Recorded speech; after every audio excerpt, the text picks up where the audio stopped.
So, yan.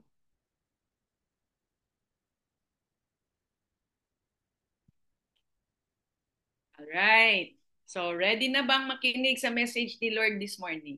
Okay?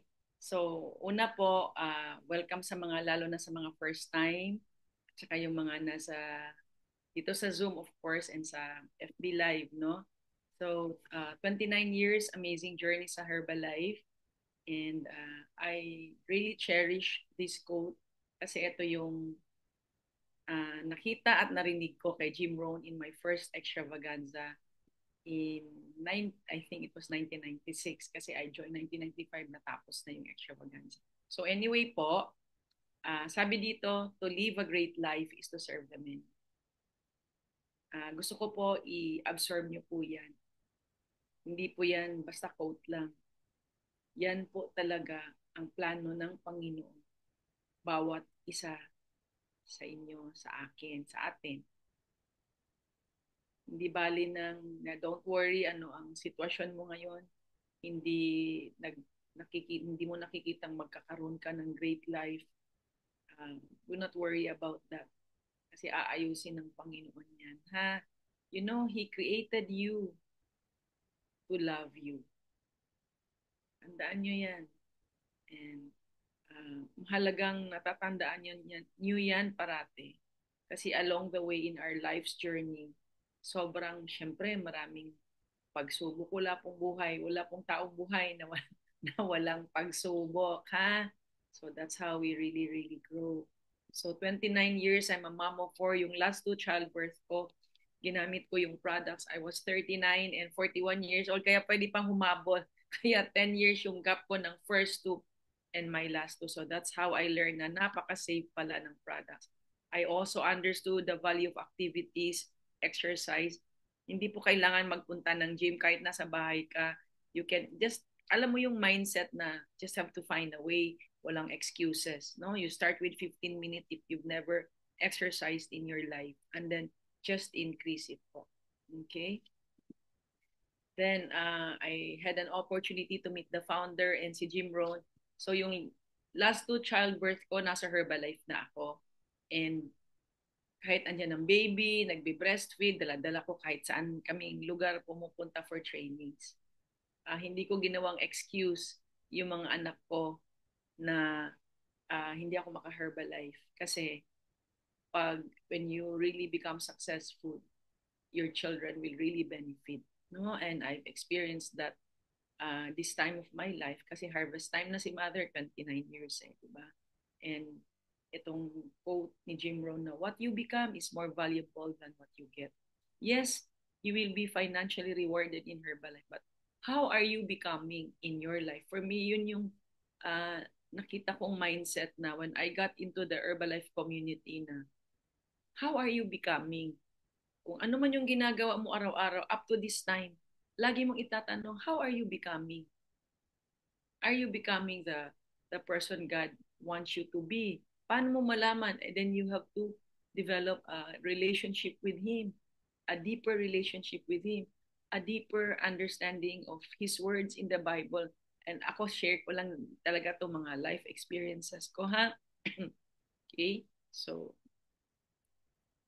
and I love this business because anywhere I am, I can connect with people. No, ang background ko, I'm a CPA.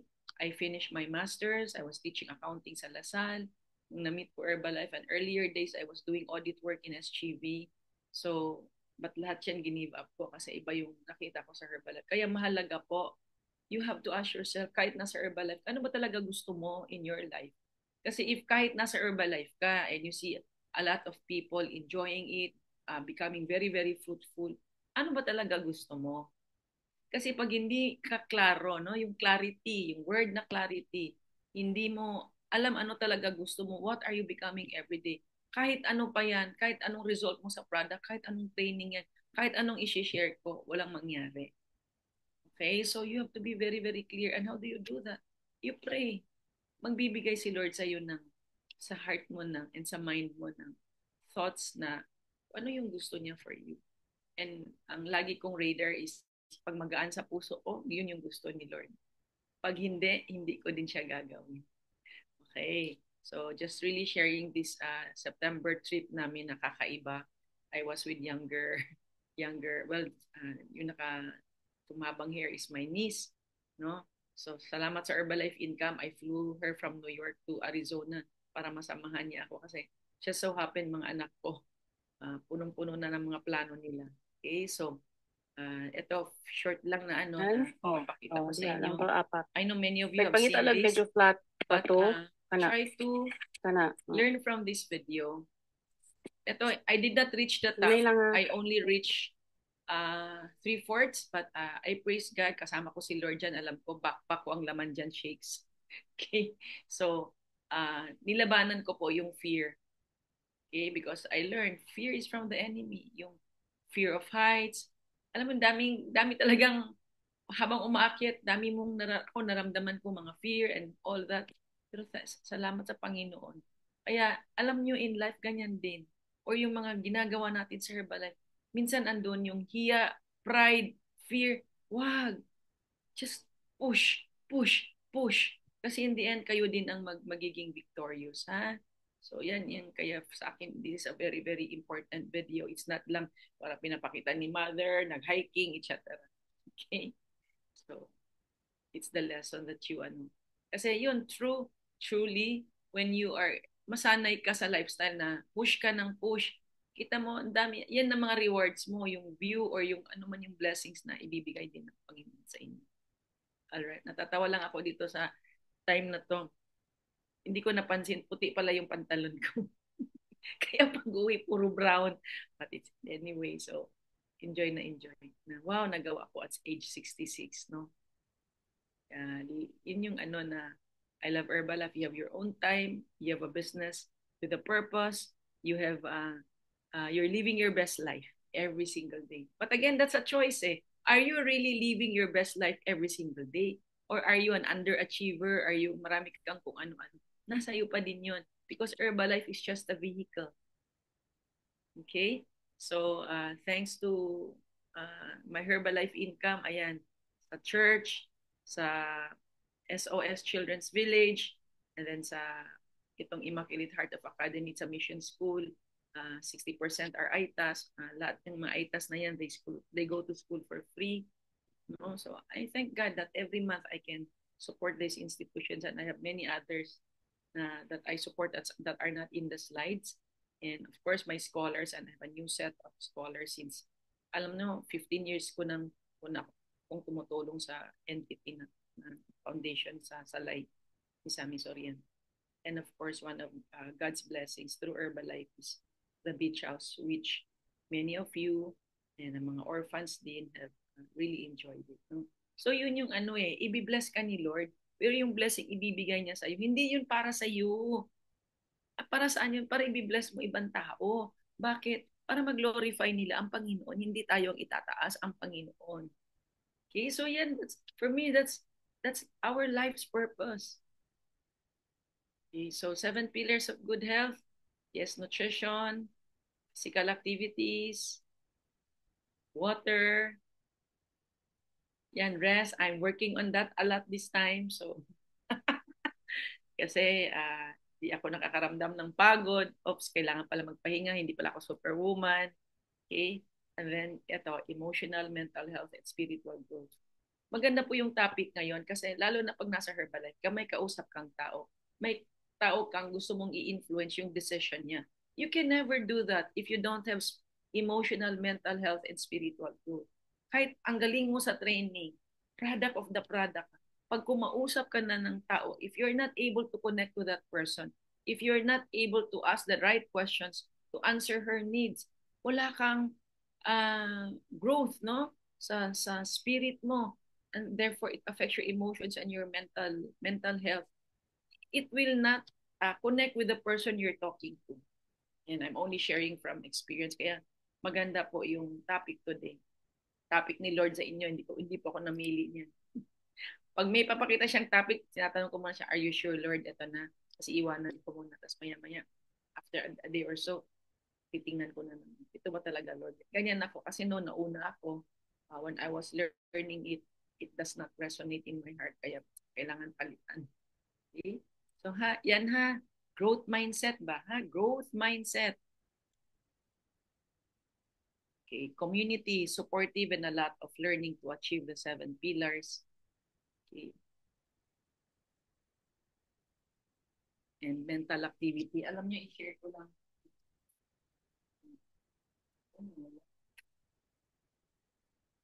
When Tatay Disney was teaching last Friday sa PL Elite, yung mga naka-2-5 previous month, this is the book that, what's this? Eric Worre recommended. So I haven't read, but I will start reading this December, no? So ano lang yan, paano matapos yan? 5 pages a day lang, laging ganun. Okay? So anyway, alam ko makatulong sa atin lahat yan. Kasi that was when Eric Worre was teaching about limiting belief, no? Ano mga tao mo sa limiting belief na yan. Kaya guys, push kayo for Premier League. December's the last month. Kasi yun pong members section, no? Iba po yung mga trainings doon na makakatulong po sa ating lahat. Walang imposible sa Panginoon. Tandaan niyo yun, ha? Kung gugustuhin niyo talaga. Okay. So, again, disclaimer ha, hindi po ito church service. Hindi po ako pastora, hindi ako nag-aral sa Bible school.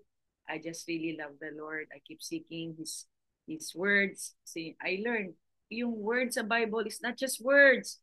It's God's Spirit na ilalagay natin sa puso natin, itatanim natin sa puso natin.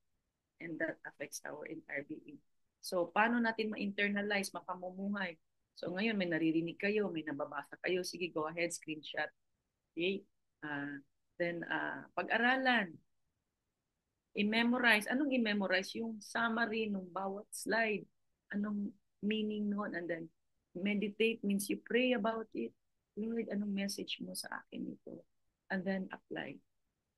Alam mo, nasanay na po ako na pag may challenge or anything, I always ask the Lord, Lord, ano po yung gusto mo matutunan ko dito?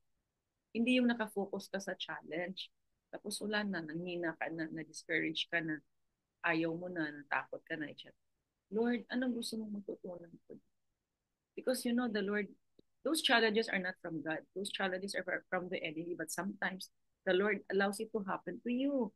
Kasi gusto kanyang matuto dahil hindi ka matutututo. Kailangan mauntong muna ang ulo mo. Alam mo yung ganon. Kaya do not be stubborn, no? Marami ng messages ang Panginoon sa'yo, hindi mo pa rin kasi you're still going back to your old way. So, iba po when you have a deeper relationship with the Lord. Iba yung meron kang journey and deeper understanding. Ano ba yung decisions mo, gagawin mo? Anong message niya sa'yo? Hindi yung puro ritual. Tapos wala kang fruitfulness sa buhay. Okay, so please, open your heart. Huwag kayong matakot na makilala ang Panginoon ng lubos-lubusan, no? Maging may intimate relationship ka sa.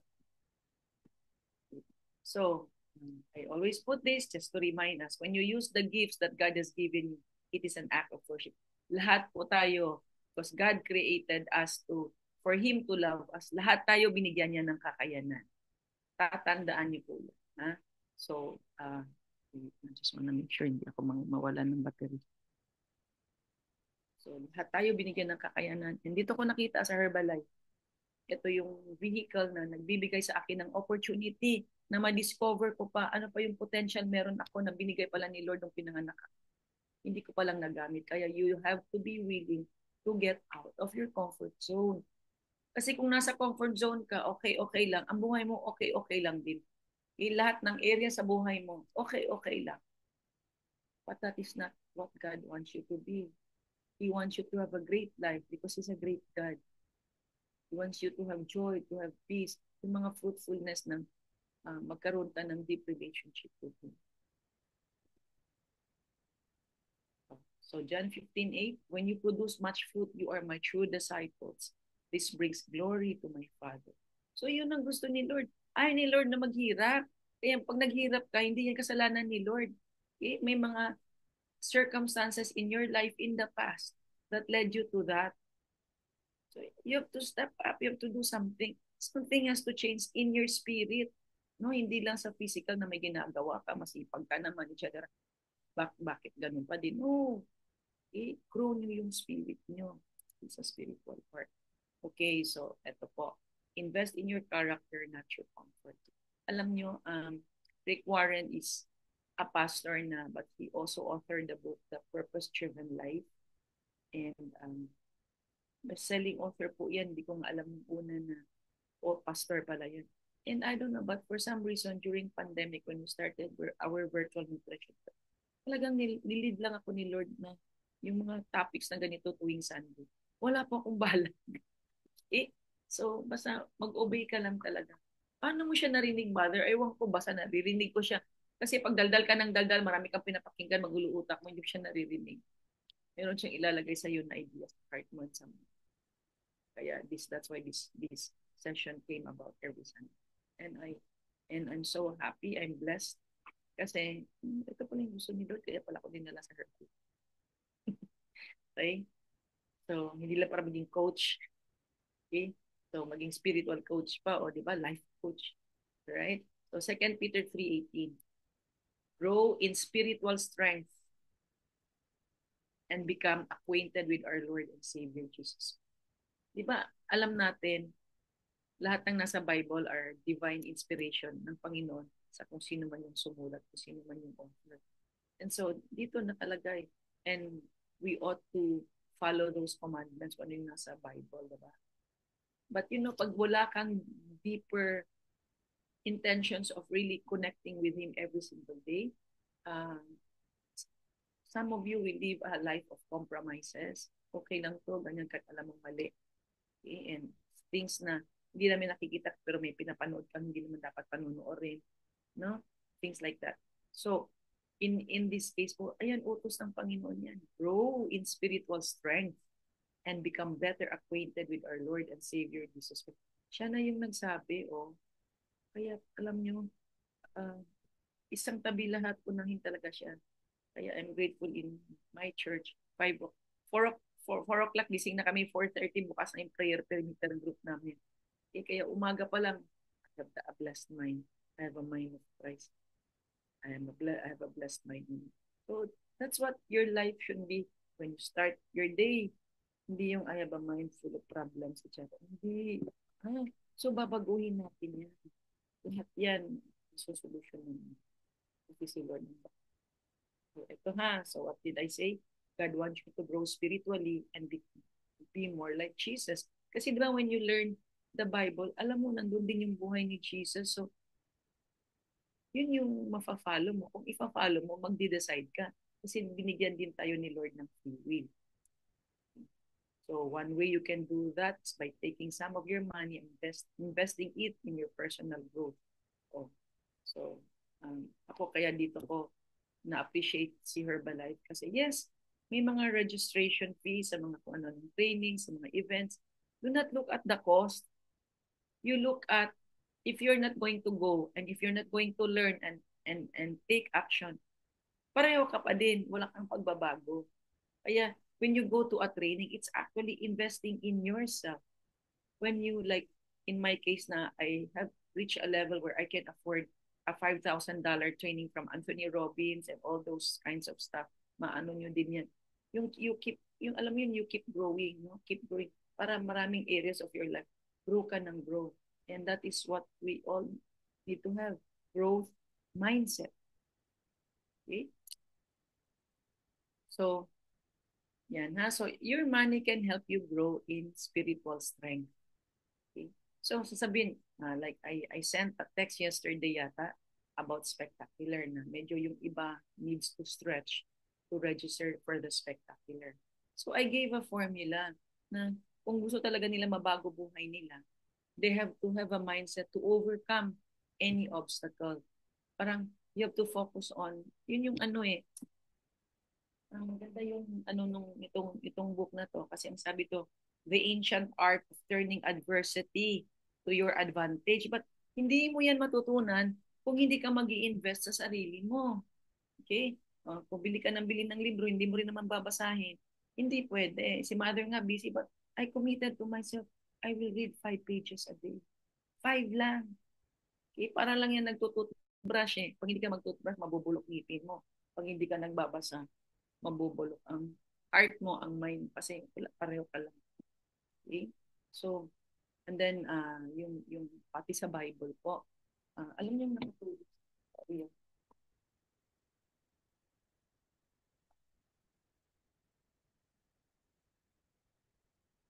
Ito po yung Bible ko. The everyday, nakalagay? The Everyday Life Bible.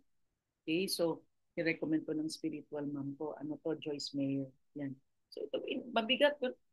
Dami kong natutunan. And, di ba, I think sa inyo ko nasabi na, there are 31 chapters in Proverbs. So, nung December 1, I told you, sige, start tayo everyday isang chapter. Ginawa niyo ba? I don't know with you, but I am doing it. Okay? So, maybe 10% the ones who were there previous Sundays, sabi ko, sige, gawin natin. Kasi Proverbs is the one written by King Solomon, the wisest man in the olden times, na lahat ng dapat gawin natin in our day-to-day thing, nandoon lahat. So pag hindi mo yun isusunod, hindi magiging maayos ang kasalanan mo yan dahil hindi mo ginawa. Okay? So ito po ha, yung money, you can use it to develop your skills, to educate yourself, to become a better leader, a better speaker, a better intercessor, meaning you also pray for others or just a better person. So anything dapat nag-grow ka. Pero hindi ka naman nag-grow na nire-receive mo lang. Mas lalo kang mag-grow if yung natutunan mo, i-apply mo sa ibang tao. Hindi mo, yung nasa iyo lang, head knowledge lang. Wala sa puso mo. Kasi pag wala yun sa puso mo, hindi yun lalabas sa bibig. Okay? Kasi kung ano yung laman ng puso mo, yun yung lalabas sa bibig. Alright? So, anytime you use your money to buy a Christian book that will help you grow, you've invested in what I call God's growth fund. Yan sinabi, tinipe ko na po para kalimutan. Anytime you use some of your money to pay for a retreat or a conference that improves your life, you've invested in the growth fund.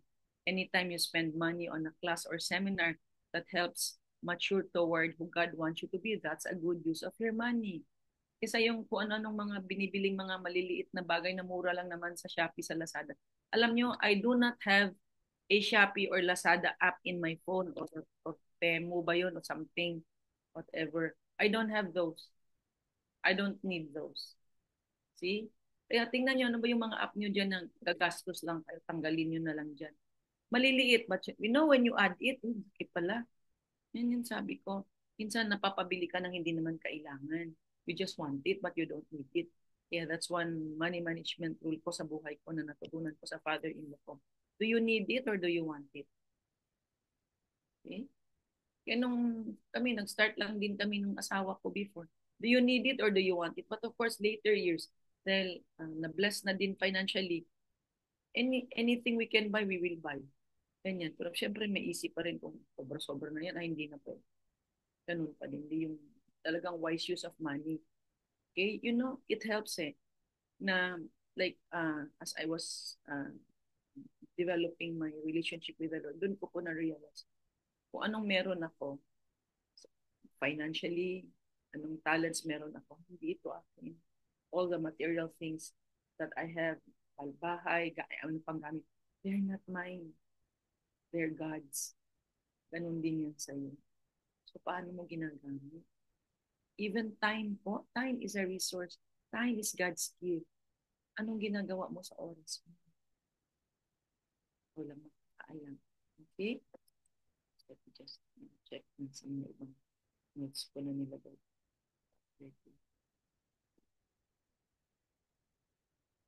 Bakit mahalaga yung i-grow natin, personal development, spiritual growth? Kasi yan lang yung makakatulong sa atin mag-develop ng character natin. Yun lang yung madadala natin kung kunin na tayo ni Lord. Okay? So, hindi natin madala yung mga kotse natin, bahay, hindi natin mabitbit. We were born with nothing. Pag uwi natin, wala din. Ha?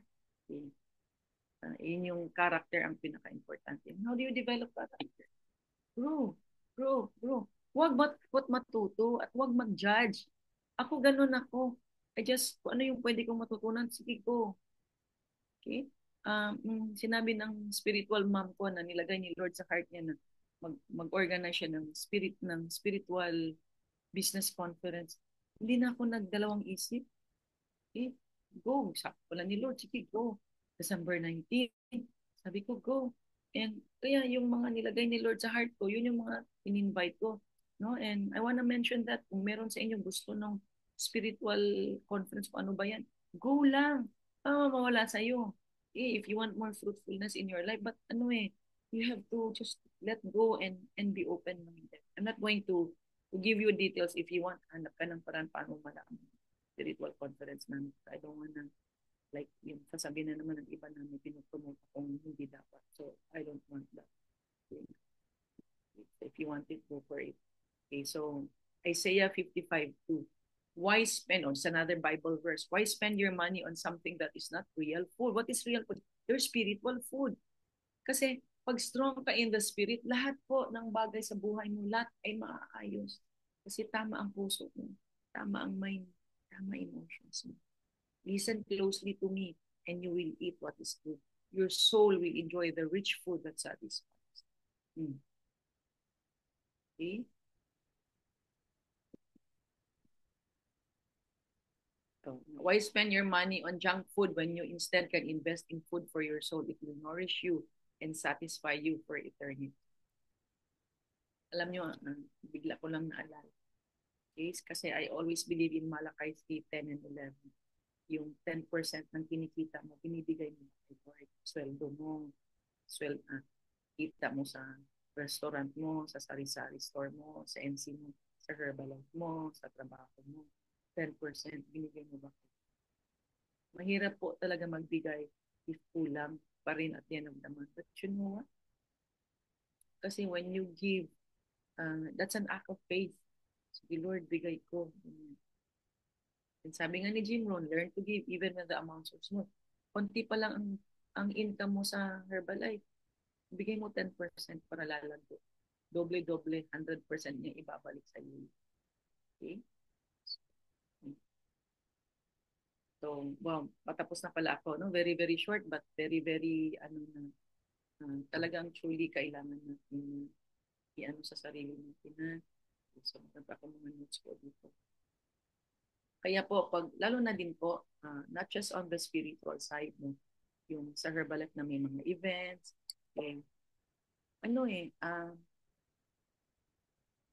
whatever words are delivered in the training, may mga spirits din yan that you are receiving. So it will really help you grow.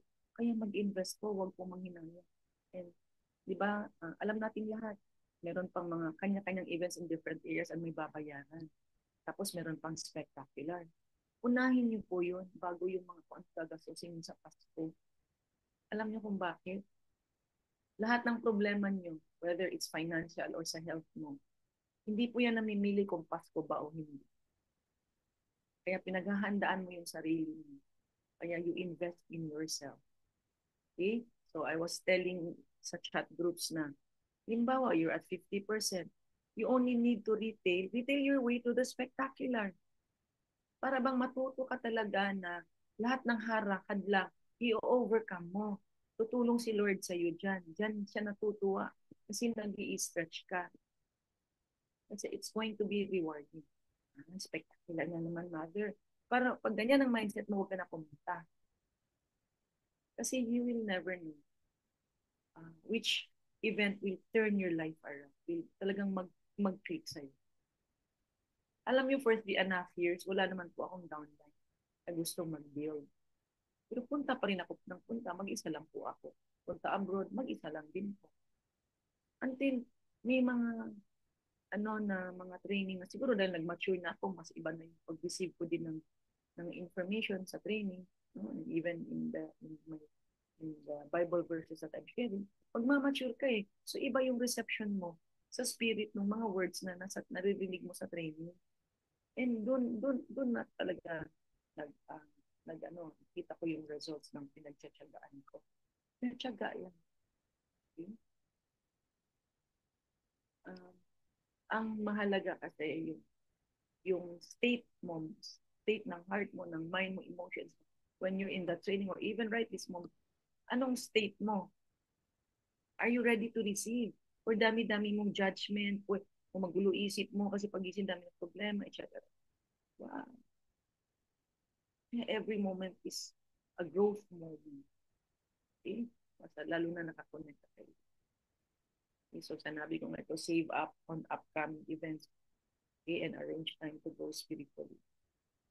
Alam ko, marami ding tao na, they spend so much. Lalo na Pasko, bago kayo gagastos, isipin niyo muna, do I need it or do I want it? Is it necessary? Okay?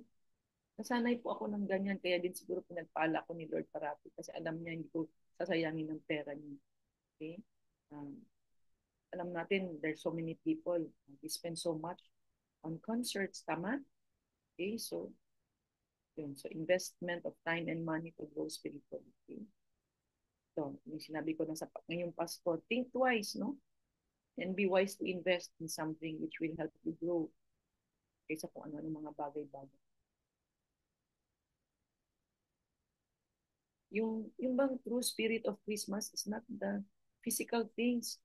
It's the fact that God gave His only begotten Son in Jesus to be a human being para mas makarelate tayo. Yeah, that's the true spirit of Christmas. Hindi yung Christmas, kailangan may gift, may exchange gift. No, that's not the point of Christmas. You're missing out on this occasion. Kaya nga dapat Pasko every day. Lahat ng events, every day yan. Okay? So, kasi with all these learnings, yung last words ko dito, you will learn to develop more courage to face fears. Iba na ang mindset mo when it comes to trying. Okay? Hindi ka natakot, hindi ka na mag-worry, hindi ka na mag-doubt. So you just go, go, go. Kasi malakas ka ng spirit. Okay? Sa heart mo, punong-puno ka. Sa mind mo, tama si mindset mo. Okay? So, ito. Yan. It is something you can bring home with you today. And I don't know if kung sino sa inyo na after akong tinabi nyo na tapos na, you're supposed to reflect on these things. Ha?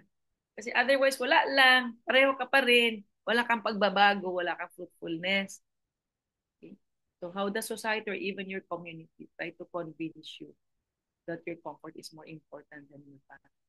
Kailangan ba pag Pasko, kailangan may bagong damit, may bagong sapatos? Yan dati, mga mindset natin. Huwag na.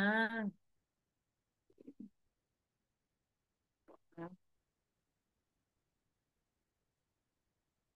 Bakit hindi alam nyo, gusto ni Lord na every day is a celebration. So, every day of your life, you're really celebrating.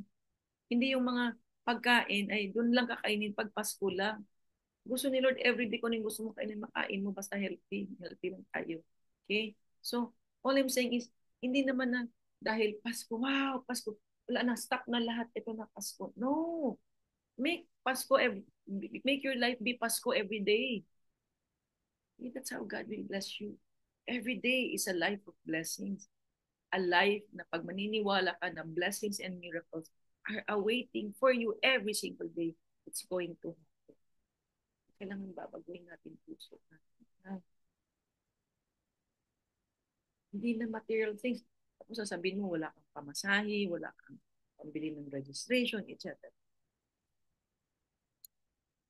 So what is the best investment of your money or your time that you've ever made in spiritual growth? Sige nga, sulat ka nga dyan.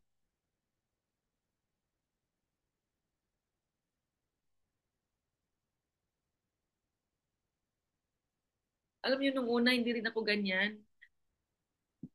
Busy ako sa Herbalife, tsaka ang dami kong iniisip. Ano ba itong mga ganito? Pero after a while, I just let it. Grateful na. I just open myself to the Lord. Dami pa palang kailangan matutunan in a deeper sense. Hindi lang kailangan magdasalin. It's not about dasalin. Relationship po talaga mo. And don't worry, hindi mababago religion mo. Sabi nga ni Mel Dayo, Mother, birth certificate ko naman, Roman Catholic pa din. Yung desire ng couple to really seek the Lord deeply. Okay. So, what comfort item can you give up so that you have more money to invest in your character? O, ayan, guys. Yung sinabi ko kanina. Kaya dapat wala ng Lazada, Shopee dyan eh. Ako wala pa niyan. Okay. Or yung Temo ba, yung laging lumalabas yan sa Messenger, ano, may mga Temo na. Ay, hindi. Very tempting to click. I'm not going to click. Okay. So, ano ha, reflection lang po. Okay? So, wow, very short, but I hope impactful sa inyo, ha? Okay, guys. So, nandyan pa ba kayo? Okay. Na-remind ba kayo, guys? Okay. Opo. Hi, Bibi. Okay, mag-pray muna tayo, ha? So, wonderful Father, thank you so much for being present with us this morning. Maraming maraming salamat. It's a great reminder for us for this Christmas. Wonderful. Maraming maraming salamat. Help us, Lord, na i-surrender namin lahat sa iyo, kung ano man yung concerns namin sa buhay, sa organization namin, sa mga tao, O Lord, ikaw bahala. Ikaw lang pwedeng magbago sa mga tao, hindi namin tabawin kundi ikaw. Help us, Lord, to really what is total surrender mean, O Lord, sa iyo. Guide us, Lord. Thank you for the wisdom na ibibigay. Thank you, O Lord, that uh, even today and beyond in 2025, O Lord, maraming maraming salamat, O Lord, na it's going to be open heaven and kakaibang 2025. Everything's going to be very fast. The results, everything's going to have fruitfulness, O Lord, sa lahat ng gagawin namin. Because everything will be for you, O Lord, to glorify you. And for those of you na this is maybe your first time, I want to invite you na, to pray this prayer with me if you really want to surrender your life sa Panginoon, ha? So follow me lang. So Panginoon, maraming salamat for this morning. Forgive me for my sins and even yung kasalanan ng sabi ko, nagawa ko, naisip ko na hindi ko na-realize, hindi pala kaaya-aya for me. Lord, forgive me. I want to be worthy to host your presence, Holy Spirit. Mula ngayon, Lord, I want you to be the manager of my life. Accept you as my Lord and Savior. And ikaw bahala sa buhay ko. Just continue to give me wisdom in the name of Jesus. Amen.